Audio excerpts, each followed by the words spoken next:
এবারে বক্তব্য রাখবেন আমাদের এই প্রতিষ্ঠানের সম্মানিত director sir Asadur Rahman Shikdar. Please স্যারকে মঞ্চে আসবার জন্য অনুরোধ করছি। এইভাবে কিছু বলার জন্য যে সুযোগ করে দিয়েছেন মহান রব, সে রবের প্রতি কৃতজ্ঞতা প্রকাশ করি আলহামদুলিল্লাহ। এই আজকে এই মন্টিন্স পরিবার প্রায় 21 বছর অতিক্রম করতে যাচ্ছে। এই মন্টিন্সের স্বপ্নদ্রষ্টা যিনি ছিলেন, আসলে আমি তাকে স্মরণ না করলেই নয় যে আমাদের মহামান্য চেয়ারম্যান যে উনি 2021 সালে বিগত হয়ে গেছেন, তার স্বপ্নেরই কিন্তু আজকের এই মন্টিন্স। আমি তার কাছ থেকে অনেক কিছু শিখতে চেষ্টা করেছি, হয়তো অনেকটা পারিনি তার মতো করে।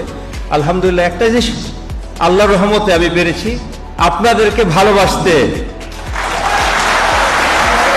আজকে সত্যি আমি এই ভালোবাসা আমার শুরুতে যে এরকম ছিল, এটা দিন দিন আজকে যখন আপনারা দলে দলে সারিবদ্ধভাবে, আমি প্রথম ঢুকলাম, তারপরে আপনারা সারিবদ্ধভাবে ঢুকছেন, আমি গেটে দাঁড়িয়েছিলাম, সত্যি আমার আবেগে চোখে পানি আসতেছিল, কান্না আসতেছিল, যেন মনে হয় আজকে আমি আমার জীবনের যে কষ্টটুকু ছিল, আমাদের মরহুম আব্দুল মজিদ মন্ডলের স্বপ্ন উনি আমার হাতে তুলে দিয়েছিলেন, বলেছিলেন একদিন 2003 সালে আমাকে ডেকে যে তুমি আমার মন্টেক্সে একটু আসো, অ্যাক্সেলেটর টুয়ার্ডস 100 মিলিয়ন।